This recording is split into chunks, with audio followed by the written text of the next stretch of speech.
प्यारे विद्यार्थियों, साथियों, आज हम बात करेंगे ब्रिटेन में लोक सेवा और मंत्रिमंडल का पारस्परिक संबंध।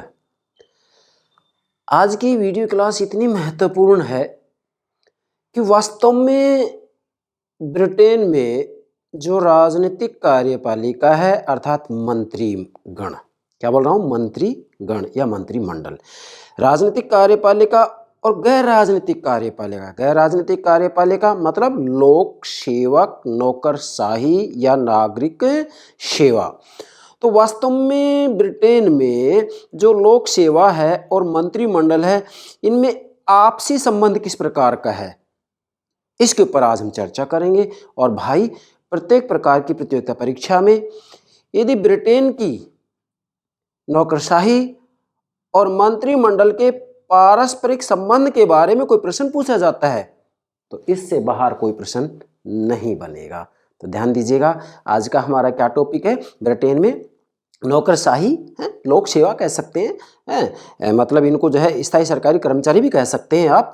तो लोक सेवा या नौकरशाही और मंत्रिमंडल का संबंध या राजनीतिक कार्यपालिका और गैर राजनीतिक कार्यपालिका का संबंध, इसके ऊपर आज हम चर्चा करेंगे। तो सर्वप्रथम मेरे प्राणों से प्यारे विद्यार्थियों, प्रतिदिन जो हम एक लेक्चर हमारे यूट्यूब चैनल पर अपलोड करते हैं उसकी जानकारी आपको प्राप्त हो सके, इसके लिए हमारे यूट्यूब चैनल को सब्सक्राइब अवश्य कीजिएगा। आशा करता हूँ आपने सब्सक्राइब कर दिया होगा। Thank you very much, thank you very much. ध्यान दें, ब्रिटिश लोक सेवा तथा मंत्रिमंडल का पारस्परिक संदर्भ में अध्ययन, मतलब इन दोनों का आपसी संबंध क्या है, इस संदर्भ में हमें अध्ययन करना है। अब ध्यान दें, सबसे पहले तो आपको ये बात समझनी है कि हम जो आज अध्ययन कर रहे हैं किसका कर रहे हैं। ये मैंने आपके लिए डायग्राम तैयार किया है जिससे कि सारी बातें समझ में आ जाएंगी। क्या मैंने यहाँ लिखा है, लोक सेवा, यहाँ लिखा है मंत्रिमंडल।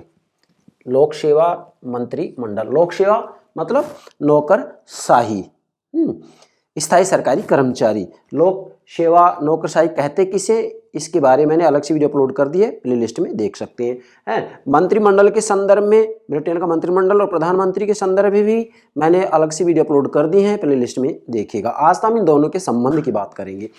तो लोक सेवा मतलब नौकरशाही या स्थायी सरकारी कर्मचारी, और मंत्रिमंडल विशेषकर लोक सेवा या नौकरशाही को गैर राजनीतिक कार्यपालिका कहा जाता है और मंत्रिमंडल को राजनीतिक कार्यपालिका कहा जाता है। तो आज हम इन दोनों के पारस्परिक संबंध के बारे में अध्ययन करेंगे कि भाई इनका जो पारस्परिक संबंध है वह हम 4 बिंदुओं के आधार पर समझाएंगे। क्या कि भाई राजनीतिक कार्यपालिका और गैर राजनीतिक कार्यपालिका का जो पारस्परिक संदर्भ है वो क्या है, इस विषय पर हम चर्चा करेंगे। डियर स्टूडेंट्स, आपको बहुत अच्छे से समझना है ये। अगर आप इसको समझ जाते हैं तो इसका मतलब ब्रिटेन की कार्यपालिका के जो 2 रूप हैं, राजनीतिक कार्यपालिका और गैर राजनीतिक कार्यपालिका, इन दोनों का आपसी ताल्लुक कैसा है, आपसी तालमेल कैसा है, इसको आसानी से समझ जाएंगे, आपको कोई दिक्कत नहीं आएगी। ठीक है, चलिए मैंने यहाँ नोट किया है, पारस्परिक संदर्भ में अध्ययन निम्न रूपों में किया जाता है। 4 बिंदुओं के आधार पर समझाऊंगा मैं। अर्थात ब्रिटेन में वास्तविक रूप में जो लोक सेवा है या जिसे गैर राजनीतिक कार्यपालिका भी कहा जाता है, लोक सेवा और मंत्रिमंडल का जो पारस्परिक संदर्भ है, उस पारस्परिक संदर्भ को हम 4 बिंदु के आधार पर समझाएंगे। मैंने यहाँ नोट किया है, आप नोट कर सकते हैं। यहाँ पारस्परिक संदर्भ में लोक सेवा और मंत्रिमंडल का अध्ययन निम्न रूपों में, मतलब 4 शीर्षकों के आधार पर किया जा सकता है। नंबर 1 मैंने यह लिखा है, लोक सेवा के विशेष लक्षण तथा मंत्रिमंडल से तुलना। अर्थात पहले पार्ट में हम आपको बताएंगे कि भाई जो लोक सेवा है इसके विशेष लक्षण क्या हैं और साथ में मंत्रिमंडल से इसकी तुलना करेंगे। मंत्रिमंडल से इस लोक सेवा की तुलना की जाएगी पहले पार्ट में। मतलब 4 बिंदु के आधार पर हम समझा रहे हैं आपको कि भाई जो लोक सेवा और मंत्रिमंडल है या जो गैर राजनीतिक कार्यपालिका और राजनीतिक कार्यपालिका, इसमें आपसी संबंध कैसे होंगे। तो ध्यान दें, इसमें मैंने आपके लिए 4 बिंदु तैयार किए हैं। नंबर 1, लोक सेवक विशेषज्ञ होते हैं और मंत्री अविशेषज्ञ होते हैं। नोट कीजिएगा, लोक सेवक विशेषज्ञ होते हैं और मंत्री अविशेषज्ञ होते हैं। अर्थात जो ये लोक सेवक होते हैं, जो नौकरशाही होता है, वो विशेषज्ञ होते हैं। क्यों?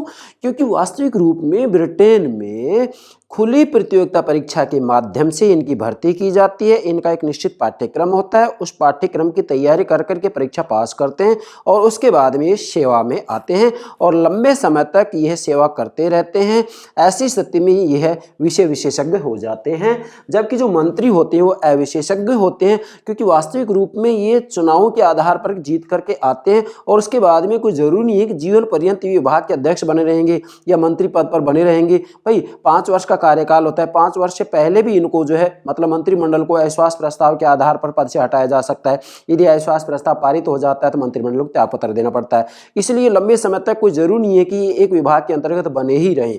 और वास्तविक रूप में ये जनता के मत के आधार पर चुनाव जीत करके आते हैं, तो इनको वास्तव में किसी विषय विशेष का विशेष ज्ञान नहीं होता है। जैसे शिक्षा विभाग की बात करें तो शिक्षा विभाग में जो शिक्षा मंत्री होता है, ये कोई जरूरी नहीं है कि शिक्षा की बारीकियों का उसे ज्ञान हो। हाँ, नेतृत्व की क्षमता उसमें जरूर होती है, लेकिन विषय विशेषज्ञ वो नहीं होता है। इसलिए पहला बिंदु हमने बनाया, लोक सेवक विशेषज्ञ होते हैं और मंत्री अविशेषज्ञ होते हैं। ये बात भारत पर भी लागू होती है, ये बात जितने भी लोकतांत्रिक शासन प्रणाली वाले देश है सब पर लागू होती है। दूसरा, लोक सेवक राजनीति में तटस्थ होते हैं, वह मंत्री सक्रिय। ध्यान दीजिएगा, जो लोक सेवक होते हैं वो राजनीति के प्रति तटस्थ होते हैं। किसी भी राजनीतिक दल की सरकार बने, लोक सेवक तटस्थ होकर के प्रशासन का संचालन करते हैं, प्रशासनिक कार्यों को करते हैं, वो राजनीति के दलदल में नहीं फंसते। इसलिए जो लोक सेवक होते हैं वो राजनीति में तटस्थ होते हैं, राजनीति में सक्रिय नहीं होते हैं, किसी दल विशेष से जुड़े हुए नहीं होते हैं, राजनीतिक दल के सदस्य भी ये नहीं बन सकते हैं। मंत्री सक्रिय होते हैं, अर्थात जो ये मंत्रिमंडल है या राजनीतिक कार्यपालिका जो है, वास्तव में मंत्री तो राजनीति में सक्रिय होते हैं। भाई ये राजनीतिक दल के सदस्य होते हैं, इसके साथ में जनता से इन्हें मत प्राप्त करना है, तो सक्रिय रूप में ये राजनीति में भाग लेते हैं। इसलिए मंत्री राजनीति में सक्रिय होते हैं, जबकि लोक सेवक राजनीति में सक्रिय नहीं होते हैं बल्कि तटस्थ होते हैं। कौन? लोक सेवक या नौकरशाही। तीसरा है, लोक सेवकों का कार्यकाल स्थायी और मंत्रियों का नहीं। अब देखिएगा, ध्यान दीजिएगा, लोक सेवकों का कार्यकाल स्थायी होता है। कैसे? भाई वास्तव में ब्रिटेन के अंतर्गत जो लोक सेवक होते हैं, ब्रिटेन में क्या भारत में भी आप देख सकते हैं, जो लोक सेवक होते हैं या जो नौकरशाही है या स्थायी सरकारी कर्मचारी हैं, भाई उनका कार्यकाल स्थायी होता है। वो एक अलग बात है कि ये रिश्वत के मामले में पकड़े जाते हैं, भ्रष्टाचार के आरोप में पकड़े जाते हैं, तो ऐसी स्थिति में इनको जो है कानूनी प्रक्रिया के आधार पर पद से हटाया जा सकता है, परंतु उससे पहले इनको पद से नहीं हटाया जा सकता जो निश्चित कार्यकाल है। जबकि मंत्रियों का कार्यकाल निश्चित नहीं है। वैसे देखा जाए तो ब्रिटेन के अंतर्गत वास्तविक रूप में जो संसद होती है, जो मंत्रिमंडल है, उसका कार्यकाल 5 वर्ष है, लेकिन कोई जरूरी नहीं है कि 5 वर्ष तक ये अपने पद पर बने रहें। इससे पहले मंत्रिमंडल के विरुद्ध यदि अविश्वास प्रस्ताव पारित हो जाता है तो मंत्रिमंडल को त्यागपत्र देना पड़ता है। 5 वर्ष भी पूरा कर पाएंगे या नहीं, इस बात की कोई गारंटी नहीं है। इसलिए आप ये कह सकते हैं, क्या कह सकते हैं कि मंत्रियों का जो कार्यकाल है ना, वो अस्थायी है, स्थायी नहीं है। इसीलिए राजनीतिक कार्यपालिका को अस्थायी कार्यपालिका भी कहा जाता है, और इसीलिए जो गैर राजनीतिक कार्यपालिका है इसको स्थायी कार्यपालिका भी कहा जाता है। क्यों? क्योंकि इसका कार्यकाल स्थायी होता है, मतलब लोक सेवा का, नौकरशाही का और मंत्रिमंडल का कार्यकाल अस्थायी होता है, इसलिए इसे अस्थायी कार्यपालिका भी कहा जाता है। क्लियर होगा ये बिंदु? क्या लोक सेवकों का कार्यकाल स्थायी और मंत्रियों का कार्यकाल स्थायी नहीं होता है, अस्थायी कार्यकाल होता है। ठीक है, आगे चौथा है, लोक सेवक संसद के प्रति अनुत्तरदायी और मंत्री उत्तरदायी। आप ध्यान दीजिएगा भाई, जो ये लोक सेवक होते हैं, नौकरशाही होता है, वो संसद के प्रति उत्तरदायी नहीं होते हैं, संसद के प्रति उत्तरदायी नहीं होते हैं। जबकि जो मंत्री होते हैं, मतलब जो मंत्रिमंडल होता है, संसदात्मक शासन प्रणाली में निश्चित रूप से मंत्रिमंडल संसद के प्रति उत्तरदायी होता है, और ब्रिटेन में मंत्रिमंडल संसद का जो प्रथम सदन है लोक सदन उसके प्रति उत्तरदायी होता है। क्यों? क्योंकि लॉर्ड सभा एक शक्तिहीन सदन है और ब्रिटेन में संसद का अर्थ लोक सदन से ही लिया जाता है। तो ये बात आप नोट कीजिएगा कि वास्तव में जो लोक सेवक होते हैं संसद के प्रति उत्तरदायी नहीं होते हैं, जबकि जो मंत्री होते हैं वो संसद के प्रति क्या होते हैं? उत्तरदायी होते हैं। इनको अपने प्रत्येक कार्य का जवाब देना पड़ता है। किसी भी विभाग के अंतर्गत यदि लोक सेवा नौकरशाही के द्वारा कोई गलत काम कर दिया जाता है तो ऐसी स्थिति में संसद के अंतर्गत मंत्री को जवाब देना पड़ता है। जो लोक सेवक होते हैं नौकरशाही होता है वो एनाम होती है, मतलब अनामता के सिद्धांत को अपनाया जाता है। यहाँ पर उनके नाम को नहीं उछाला जाता है, नौकरशाही के नाम को नहीं उछाला जाता है, जबकि मंत्रियों को जो है संसद में जवाब देना पड़ता है अपने विभाग के बारे में।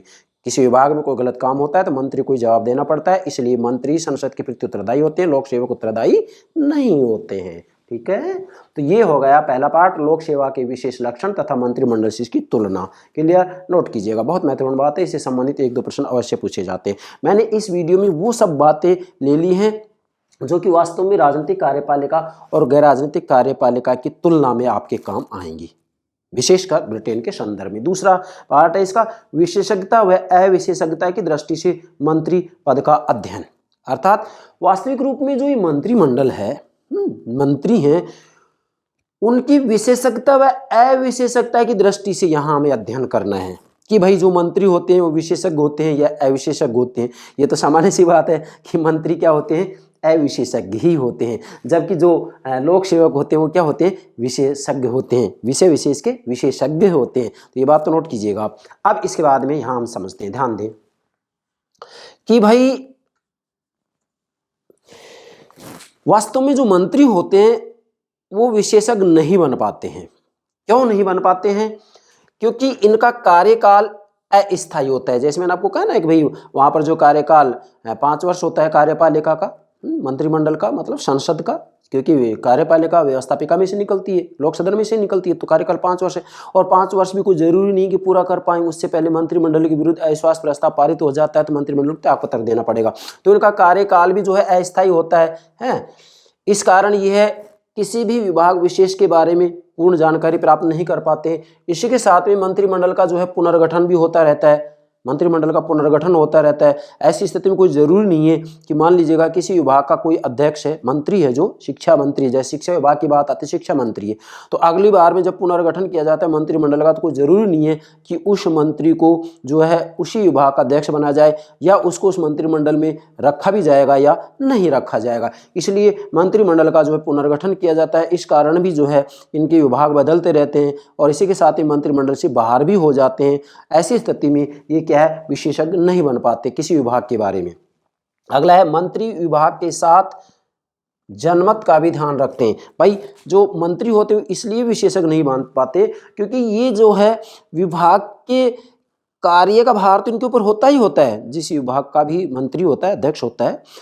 इसके साथ साथ में इनको जनमत की रूख को भी ध्यान में रखना पड़ता है क्योंकि इनको ज़्यादातर समय जनता के सामने व्यतीत करना पड़ता है। भाई इन्हें तो मत प्राप्त करने हैं सरकार बनाने के लिए, जिस भी राजनीतिक दल का सदस्य होता है वास्तविक रूप में अपने दल के जो सिद्धांत होते हैं उनका प्रचार प्रसार करता है, जनता को जो है प्रश्न करने का प्रयास करता है, जनता का क्या रुझान है, क्या रुख है, इसको भी जो है मंत्रियों को ध्यान में रखना पड़ता है। इसलिए इनका जो ध्यान है वो 2 तरफ बढ़ जाता है, एक तरफ विभाग से संबंधित समस्याओं में भी उलझ जाते हैं और दूसरी तरफ इनको जनमत का भी ध्यान रखना पड़ता है। इसलिए भी जो है मंत्री विशेषज्ञ नहीं बन पाते हैं। ठीक है, एक बात। दूसरी बात क्या लेंगे कि विशेषज्ञों को मंत्री बनाया जाना चाहिए।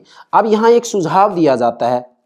क्या सुझाव दिया जाता है कि भी जो मंत्री जिसको बना रहे हैं आप वो विषय विशेषज्ञ होना चाहिए, मतलब विशेषज्ञों को मंत्री बनाया जाना चाहिए। पहली बात तो यहाँ ये आ गई कि भाई मंत्री विशेषज्ञ बन ही नहीं सकते।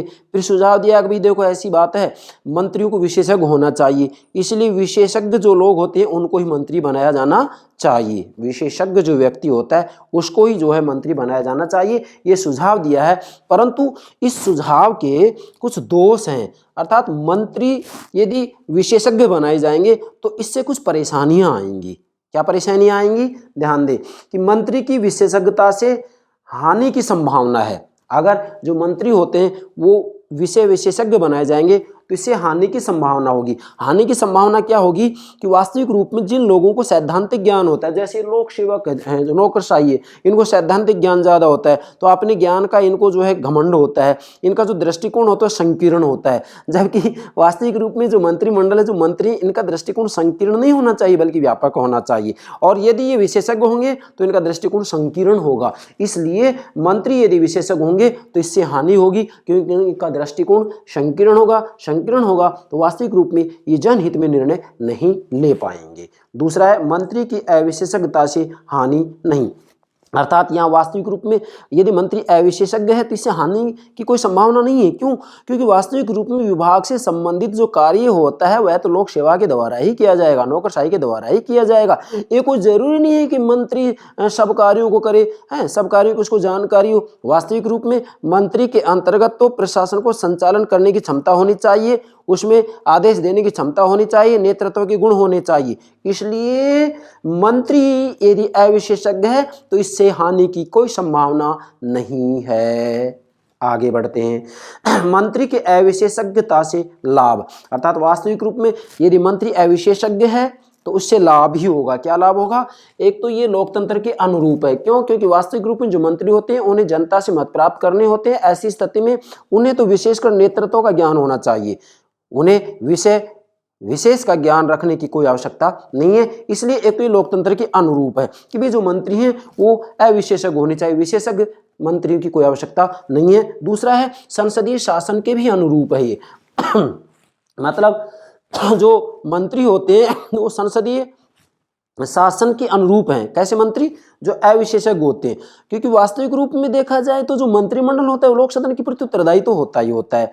और इसी के साथ में चूंकि प्रति 5 वर्ष पर चुनाव होंगे तो ऐसी स्थिति में इनको जो है जनमत के रुझान का रुख का ज़्यादा ज्ञान होना चाहिए, ना कि विषय विशेष का या विभाग विशेष की जानकारी, बल्कि इनमें नेतृत्व की क्षमता होनी चाहिए। इसलिए आप कह सकते हैं कि मंत्री के अविशेषज्ञ होने से लाभ ही लाभ है, हानियाँ नहीं है। तो यहाँ पर जो मूल बात बताई गई है वो ये बताई गई है कि जो भाई मंत्री हैं वो विशेषज्ञ हो या अविशेषज्ञ हो। ये बात सत्य है कि मंत्री के बारे में कहा जाता है कि ये अविशेषज्ञ होते हैं, लेकिन यह भी तो सत्य है कि मंत्री अविशेषज्ञ होने ही चाहिए। क्यों? क्योंकि मंत्री अविशेषज्ञ हैं तो लोक सेवा विशेषज्ञ है। और वास्तविक रूप में प्रशासन का संचालन, ये दोनों प्रकार के कार्यपालिका, गैर राजनीतिक कार्यपालिका और राजनीतिक कार्यपालिका ठीक से कर पाएंगे। क्यों? क्योंकि मंत्रिमंडल मतलब राजनीतिक कार्यपालिका, लोक सेवा अर्थात नौकरशाही मतलब गैर राजनीतिक कार्यपालिका का नेतृत्व करती है। ये इसका नेतृत्व करती है और इसको अपने नियंत्रण में रखती है। इससे प्रशासनिक कार्य अच्छे से हो जाते हैं। वास्तविक रूप में देखा जाए तो ये एक अच्छी सरकार में दोनों गुण होने चाहिए। कौन से गुण होने चाहिए? उसमें लोकतंत्र का तत्व भी होना चाहिए। मंत्रिमंडल लोकतंत्र का तत्व होगा क्योंकि ये जनता चुनकर के उनको भेजती है संसद के अंतर्गत, पहले लोक सदन के सदस्य बनते हैं। और दूसरी तरफ ये जो लोक सेवा नौकरशाही ये कुशलता का तत्व लिए। तो एक अच्छी सरकार का ये लक्षण है कि उसके अंतर्गत लोकतंत्र का तत्व भी होना चाहिए और कुशलता का तत्व भी होना चाहिए। इसलिए यदि मंत्री अविशेषज्ञ हैं तो इससे हानि की कोई संभावना नहीं है। क्यों? क्योंकि नौकरशाही विशेषज्ञ है तो सही। तो विशेषज्ञ अविशेषज्ञ मतलब लोक सेवक, नौकरशाही और मंत्रिमंडल मिलकर के प्रशासनिक कार्यों को सुचारू रूप में संचालित करते हैं। यस, 2 बात होगी। तीसरी बात है, क्या मंत्री लोक सेवकों के हाथ की कठपुतली है? समझें, क्या मंत्री लोक सेवकों के हाथ की कठपुतली है? क्या मंत्रिमंडल, क्या मंत्री लोक सेवकों के हाथ की कठपुतली है? यहां आप लिख सकते हैं इसको, कठपुतली। क्या इसकी कठपुतली है ये? हाँ, कुछ विद्वान कहते हैं कि भाई जैसे रैमजे मेयर जैसे विद्वान कहते हैं कि वास्तविक रूप में जो मंत्रिमंडल है, मंत्री हैं, वो विषय विशेषज्ञ नहीं होते हैं, अविशेषज्ञ होते हैं। इनको कानूनों की बारीकियों का ज्ञान भी नहीं होता है।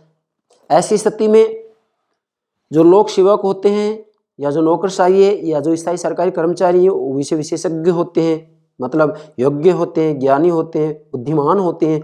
तो वास्तविक रूप में ये लोग क्या करते हैं कि जो ये मंत्रिमंडल है ये अविशेषज्ञ हैं, तो इनसे अपने कार्य कराने में वास्तविक रूप में सक्षम होते हैं और मंत्रिमंडल मजबूर हो जाता है क्योंकि इनको वास्तविक रूप में अपने विभाग विशेष का विशेष ज्ञान नहीं होता है। इसलिए जो नौकरशाही होती है इनके सुझावों को मानने के लिए ये बाध्य हो जाते हैं। कौन? मंत्रिमंडल। इसलिए ये कह दिया जाता है कि भाई जो मंत्रिमंडल है वह लोक सेवकों के हाथ की कठपुतली है। परंतु इसमें सच्चाई नहीं है। वास्तविकता ये है कि मंत्रिमंडल लोक सेवा या नौकरशाही के हाथ की कठपुतली नहीं है, बल्कि वास्तविक रूप में मंत्रिमंडल वो सब कुछ कर सकती है, वो सब कुछ कर सकती है और करती भी है जो कि उसे करना चाहिए। वास्तविक रूप में मंत्रिमंडल में, मंत्रियों में, राजनीतिक कार्यपालिका में नेतृत्व की क्षमता होनी चाहिए, नेतृत्व के गुण होने चाहिए, प्रशासन को संचालन करवाने की क्षमता होनी चाहिए, इसी के साथ में नीतियों को संचालित करने की क्षमता होनी चाहिए।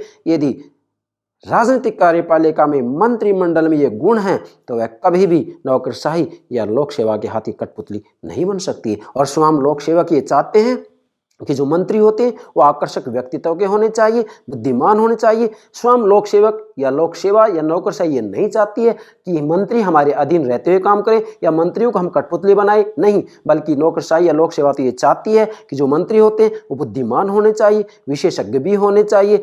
ये उनको अपनी कठपुतली बनाकर राजी भी नहीं होते, बल्कि वास्तविक रूप में विभाग विशेष का जो अध्यक्ष होता है अर्थात मंत्री, वह यदि बुद्धिमान होता है, आकर्षक व्यक्तित्व का होता है तो नौकरशाही प्रसन्न और होती है। ये नहीं चाहते हैं कि मंत्री इनके हाथ की कठपुतली बने। कौन? नौकरशाही नहीं चाहती है ये बात। ठीक है, अब समझे। यहाँ यहीं से शुरू करते हैं हम। नंबर 1 ये वाक्यांश है। बर्नार्ड शॉ कह रहे हैं, विद्वान है, क्या कह रहे हैं कि हमारी राजनीतिक व्यवस्था में लगभग कठपुतली जैसी कोई चीज है तो वह है एक सार्वजनिक विभाग का अध्यक्ष, मंत्री। यहाँ तक अध्यक्ष कौन होता है? मंत्री होता है। भाई ये कह रहे हैं कि अगर हमारी राजनीतिक व्यवस्था में कठपुतली जैसी कोई चीज है तो वह केवल कौन है? मंत्री है। मतलब बर्नार्ड शॉ का कहना है कि वास्तविक रूप में जो मंत्री होते हैं वो लोक सेवा या नौकरशाही के हाथ की कठपुतली होते हैं।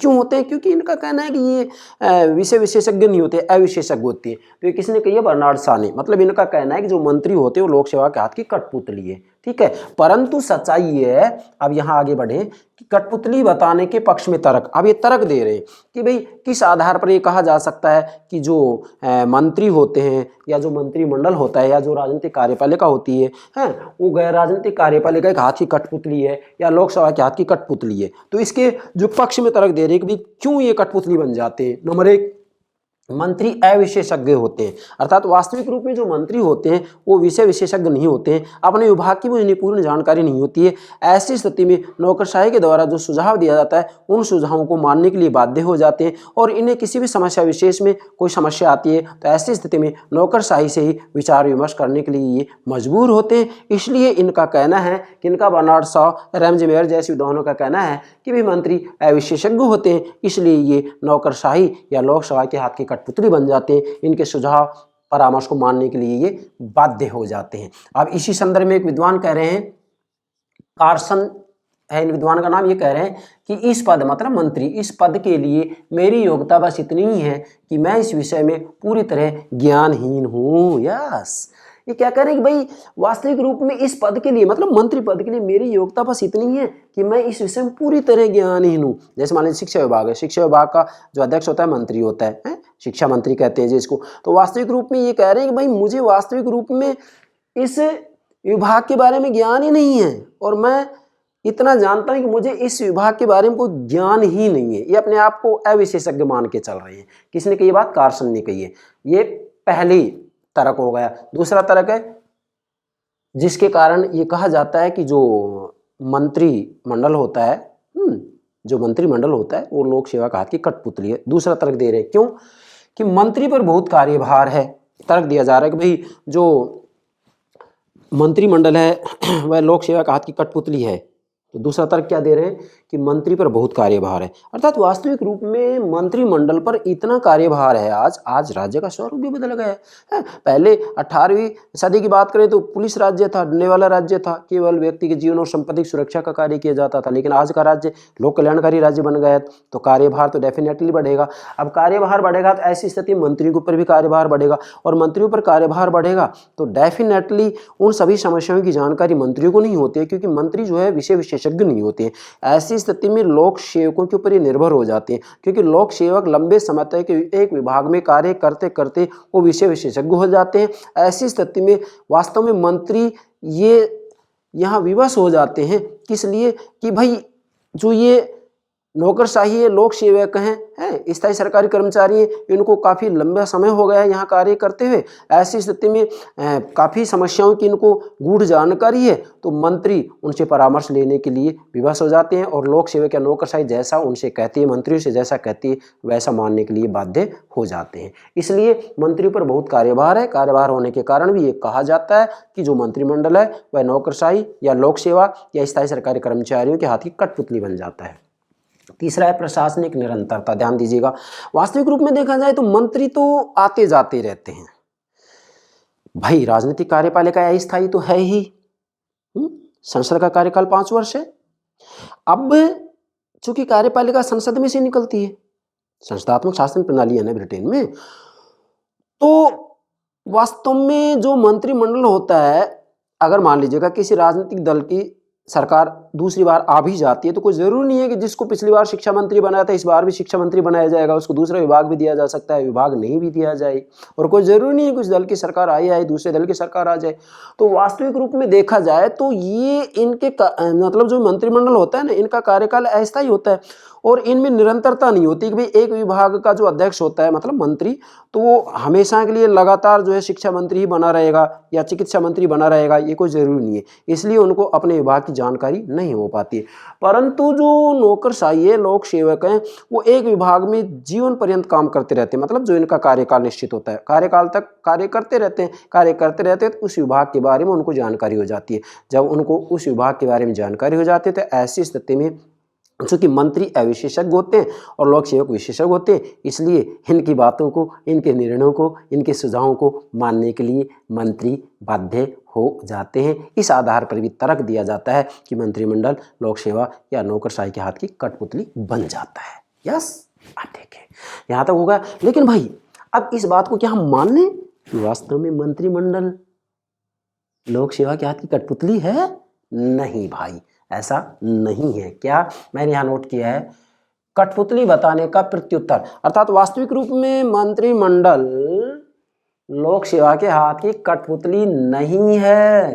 कठपुतली नहीं है। क्यों नहीं है? ध्यान दें, विभाग के लिए बहुत कुछ कर सकते हैं, वह करते हैं मंत्री। अर्थात यहाँ तर्क दिया जाता है कि मंत्री लोक सेवा के हाथ की कठपुतली नहीं है, बल्कि कोई भी मंत्री यदि वह आकर्षक व्यक्तित्व का है तो अपने विभाग के लिए बहुत कुछ कर सकता है और करते भी हैं। जैसा चाहे वैसे विभाग में नीतियों में परिवर्तन किया जाता है और करते भी हैं। एक बात, अब वास्तविक रूप में यहाँ अपने विभाग के लिए बहुत कुछ कर सकते हैं, बहुत कुछ कर सकते हैं और करते भी हैं। और इनको कठपुतली कहना अच्छी बात नहीं है, गलत बात है। ये कठपुतली नहीं है, बल्कि नौकरशाही से जैसा चाहते हैं वैसा काम करवाते हैं। क्यों करवा सकते हैं ये? क्योंकि जो मंत्री होते हैं, जो मंत्रिमंडल होता है, उसमें सामान्य बुद्धि होती है, उसमें नेतृत्व की क्षमता होती है। और सामान्य बुद्धि और नेतृत्व की क्षमता होने के कारण नौकरशाही से ये अपनी इच्छा अनुसार कार्य करवाते हैं। इसलिए मंत्रिमंडल लोक सेवा के हाथ की कठपुतली नहीं है, सामान्य बुद्धि है इनमें। दूसरी बात, विभाग की समस्याओं के बारे में निर्णय व संचालन। वास्तविक रूप में कोई जरूरी नहीं है कि मंत्रियों को अपने विभाग के सभी कार्य करने पड़े या सभी कार्य करें। नहीं, केवल इनका एक कार्य है कि विभाग की समस्याओं के बारे में मंत्री निर्णय लें और इसके साथ में विभाग के जो कार्य हैं, प्रशासनिक जो कार्य हैं, उनका ठीक से संचालन करवाएं, उनका नेतृत्व करें। नेतृत्व की इनमें क्षमता हो, अगर मंत्री में ये सारे गुण हैं तो वह कभी भी नौकरशाही के हाथ की कठपुतली नहीं बन सकता। ठीक है। अगली बात, जनमत की जरूरतों के अनुसार। वास्तविक रूप में देखा जाए तो मंत्रिमंडल लोक सेवा के हाथ की कठपुतली इसलिए भी नहीं बन सकता, क्योंकि ये जनमत की जरूरतों के हिसाब से नीतियों में परिवर्तन करते रहते हैं और उस परिवर्तन को लोक सेवा को, नौकरशाही को मानना पड़ता है। जो निर्णय लिए गए हैं उन निर्णयों की क्रियान्विति लोक सेवा को करनी पड़ती है, नौकरशाही को करनी पड़ती है। तो इस आधार पर आप कह सकते हैं, क्या कह सकते हैं कि वास्तविक रूप में मंत्रिमंडल नौकरशाही के हाथ की कठपुतली नहीं है, बशर्ते कि मंत्रिमंडल के जो सदस्य होते हैं, जिन्हें मंत्री कहा जाता है, उनमें नेतृत्व की क्षमता हो, नेतृत्व के गुण हो, प्रशासन को संचालित करने के गुण हो, आदेश देने की क्षमता हो, ऐसी स्थिति में मंत्रिमंडल कभी भी नौकरशाही की कठपुतली नहीं बन सकता। इसके बाद में आप जो तीसरा पार्ट ले रहे हैं, क्या मंत्री लोकशाही को एक हाथ कठपुतली है, इसका निष्कर्ष निकालेंगे। निष्कर्ष में बहुत महत्वपूर्ण बात है। निष्कर्ष क्या निकालेंगे कि लॉर्ड हेवर्ट जैसे विद्वान कह रहे हैं, इन्होंने अपनी पुस्तक लिखी न्यू डेस्पोटिज्म, नोट कीजिएगा, न्यू डेस्पोटिज्म, नई तानाशाही, लॉर्ड हेवर्ट की पुस्तक है। इन्होंने कहा कि वास्तविक रूप में देखा जाए तो ब्रिटेन के लिए तो मंत्रिमंडलीय शासन प्रणाली अच्छी है, लेकिन ब्रिटेन में आज मंत्रिमंडलीय शासन प्रणाली वास्तविक रूप में नौकरशाही की तानाशाही में बदल गई है। लॉर्ड हेवर्ट कह रहे हैं कि नौकरशाही की तानाशाही हो गई वहां है।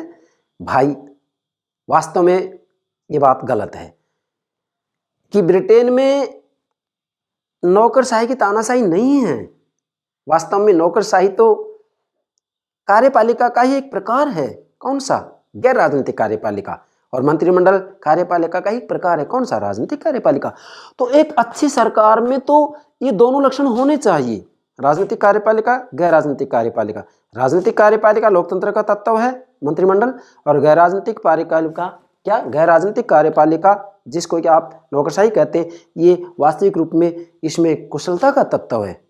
और एक अच्छी सरकार में लोकतंत्र के तत्व और कुशलता के तत्वों का मिश्रण होना ही चाहिए। इसलिए ब्रिटेन में इन दोनों का मिश्रण है, और इन दोनों का मिश्रण है तो ये नहीं कहा जा सकता क्या कि नौकरशाही वहां तानाशाही है। नहीं, वास्तविक रूप में मंत्री अविशेषज्ञ हैं तो नौकरशाही विशेषज्ञ है, और विशेषज्ञता और अविशेषज्ञता मिलकर के ब्रिटेन में प्रशासन का सुचारू रूप में संचालन करते हैं। Yes, clear. अब यहाँ एक विद्वान ने बहुत अच्छी बात लिखी है। मॉरिसन कह रहे हैं कि लोक सेवा के लोग रबड़ की मोहर की तुलना में अपनी समझ रखने वाले मंत्री को अधिक पसंद करते हैं। मतलब स्वयं जो लोक सेवा है, नौकरशाही हो, वो मंत्रियों को कठपुतली नहीं बनाना चाहते हैं, बल्कि स्वयं लोक सेवा की इच्छा है। क्या इच्छा है? कि लोक सेवा के लोग रबड़ की मोहर की तुलना में अपनी समझ रखने वाले मंत्री को अधिक पसंद करती है, उस मंत्री को अच्छा मानती है, उस मंत्री को पसंद करती है जो कि वास्तविक रूप में ज्ञानी होता है, विद्वान होता है। केवल रबड़ की मोहर वाले मंत्री को नौकरशाही भी पसंद नहीं करती है। यस, इस आधार पर कहा जा सकता है कि ब्रिटेन में नौकरशाही के बारे में जो ये कहा जाता है कि वो मंत्रियों को, मंत्रिमंडल को अपने हाथ की कठपुतली मानते हैं, बनाते हैं, ये बात सत्य नहीं है। ठीक है भाई, तीन बातें क्लियर हो गई। अब इसकी चौथी बात लेते हैं, दोनों कार्यपालिका के संयोग का महत्व। दोनों कार्यपालिका मीन्स, इधर आइए, एक कार्यपालिका गैर राजनीतिक कार्यपालिका हो गई, दूसरी ये राजनीतिक कार्यपालिका हो गई। दोनों कार्यपालिका का मतलब ये हो गया। तो क्या है यहाँ? अब यहाँ ये देखेंगे दोनों कार्यपालिका के संयोग का महत्व। अर्थात ब्रिटेन में भाई जो मंत्रिमंडल है और लोक सेवा है, मतलब गैर राजनीतिक कार्यपालिका तो नौकरशाही या लोक सेवा हो गया है, और राजनीतिक कार्यपालिका मंत्रिमंडल होगा। तो इन दोनों कार्यपालिकाओं का जो संयोग है उसका महत्व क्या है भाई? वास्तव में एक अच्छी राजनीतिक व्यवस्था का ये लक्षण है। तो उसमें इन दोनों कार्यपालिकाओं का संयोग होना चाहिए। दोनों मीन्स मंत्रिमंडल और लोक सेवा, या राजनीतिक कार्यपालिका और गैर राजनीतिक कार्यपालिका का संयोग होना चाहिए, मधुर संबंध होना चाहिए, एक दूसरे का सहयोग किया जाना चाहिए। अगर ऐसा है तो एक अच्छी सरकार का लक्षण है वो, और ब्रिटेन में ऐसा ही है। यस, ब्रिटेन में ऐसा ही है। इन दोनों में संयोग है, और संयोग के कारण ही वहां की राजनीतिक व्यवस्था सुचारू रूप में संचालित की जा रही, पॉलिटिकल सिस्टम अच्छे से कार्य कर रहा है। यस, मैंने यहाँ नोट किया है क्या? संसदीय प्रणाली को मजबूत किया है। अर्थात वास्तविक रूप में ब्रिटेन में कौन सी शासन प्रणाली है? संसदीय शासन प्रणाली। संसदीय शासन प्रणाली अर्थात वहाँ पर जो कार्यपालिका होती है, मीन्स जो मंत्रिमंडल है, वह व्यवस्थापिका में से निकलता है, लोक सदन में से निकलता है, और जो मंत्रिमंडल है वो लोक सदन के प्रति उत्तरदायी होता है। तो वास्तव में भाई जो ये दोनों कार्यपालिकाओं का सहयोग है ब्रिटेन में, वो संसदीय प्रणाली को मजबूत किया है। इसने क्यों किया है? क्योंकि मंत्रिमंडल लोक सदन के प्रति उत्तरदायी होता है। अविशेषज्ञ हैं ये, लेकिन उत्तरदायी, इनको जवाब देना पड़ेगा लोक सदन में। तो एक विभाग के बारे में जो मंत्री होते हैं, जिस भी विभाग का जो मंत्री होता है, उनसे प्रश्न पूछे जाते हैं लोक सदन में, इनको जवाब देना पड़ता है। तो वास्तविक रूप में एक तरफ तो ये अपने अपने विभाग का नेतृत्व कर रहे हैं, और जो ये लोक सेवा है, जो नौकरशाही है, ये विषय विशेषज्ञ होते हैं, ये अपने काम को ठीक से कर पा रहे हैं, इनका नेतृत्व मंत्री के द्वारा किया जा रहा है। तो संसदीय प्रणाली को, जो ये दोनों कार्यपालिकाओं का संयोग है ब्रिटेन में, दोनों कार्यपालिका मतलब मंत्रिमंडल और लोक सेवा। मंत्रिमंडल मतलब राजनीतिक कार्यपालिका, लोक सेवा मतलब गैर राजनीतिक कार्यपालिका। तो इन दोनों का जो संयोग है, इन दोनों का मधुर संबंध है ना ब्रिटेन में, भाई उसने ब्रिटेन की संसदीय शासन प्रणाली को मजबूत किया है। ब्रिटेन में संसदीय शासन प्रणाली, ब्रिटेन संसदात्मक शासन प्रणाली का जनक है, जन्मदाता है। भारत में भी संसदात्मक शासन प्रणाली अपनाई गई है, मगर हाँ इससे पहले आप ब्रिटेन की संसदीय शासन प्रणाली को समझें तो भारत की संसदीय शासन प्रणाली समझने में दिक्कत नहीं है। संसदीय शासन प्रणाली पर मैंने अलग से कितनी वीडियो अपलोड कर दी है, प्लेलिस्ट में देखिएगा। इसके बाद में यहाँ मैंने एक कोटेशन लिखी है, बहुत महत्वपूर्ण है। क्या कि भाई इन दोनों कार्यपालिकाओं के संयोग का महत्व क्या है, इसके बारे में मुनरो ने बड़ा अच्छा लिखा है। दोनों कार्यपालिका मतलब समझ गए ना, मंत्रिमंडल और लोक सेवा। मंत्रिमंडल राजनीतिक कार्यपालिका है और लोक सेवा मतलब जो नौकरशाही है या जो स्थायी सरकारी कर्मचारी हैं, जो नागरिक सेवा भी कहते हैं इसको, असैनिक सेवा भी कहते हैं इसको, तो ये गैर राजनीतिक कार्यपालिका। तो इन दोनों कार्यपालिकाओं का जो संयोग है, इसका महत्व क्या है, इसके बारे में मुनरो कह रहे हैं क्या कि एक अच्छे शासन की पहचान यही है कि वह लोकतंत्र व कार्य कुशलता का सफल मिश्रण प्रदान करे, सफल मिश्रण प्रदान करे। तो आप ब्रिटेन में देखिएगा वास्तविक रूप में दोनों का मिश्रण है। क्या लोकतंत्र का तत्व तो मंत्रिमंडल है, जनता चुन करके भेजती है ना लोक सदन के सदस्यों को, उसमें फिर लोक सदन में से ही तो मंत्रिमंडल बनता है। जिस दल को बहुमत मिलता है उस दल का जो नेता होता है प्रधानमंत्री बनता है, और उसके बाद में प्रधानमंत्री मंत्रिमंडल गठन करता है, किसमें से, लोक सदन में से। तो लोकतंत्र का तत्व तो क्या होगा, मंत्रिमंडल। वह कार्यकुशलता, कार्यकुशलता का तत्व क्या होगा, लोक सेवा। ये योग्य होते हैं, कुशल होते हैं, बुद्धिमान होते हैं, विषय विशेषज्ञ होते हैं, ये अविशेषज्ञ होते हैं, लेकिन लोकतंत्र का तत्व है क्योंकि जनता चुन करके भेजती है इनको। तो मुंडो कह रहे हैं कि एक अच्छे शासन की पहचान यही है कि वह लोकतंत्र में कार्यकुशलता का सफल मिश्रण प्रदान करे, और ब्रिटेन में ये मिश्रण मौजूद है। आप देखिएगा ब्रिटेन में जो मंत्रिमंडल है वो लोकतंत्र का तत्व है, और जो लोक सेवा है वो कार्य कुशलता का तत्व है। ब्रिटेन में दोनों का मिश्रण है। अतः आप कह सकते हैं कि ब्रिटेन में दोनों कार्यपालिका मीन्स राजनीतिक कार्यपालिका, राजनीतिक कार्यपालिका मीन्स मंत्रिमंडल।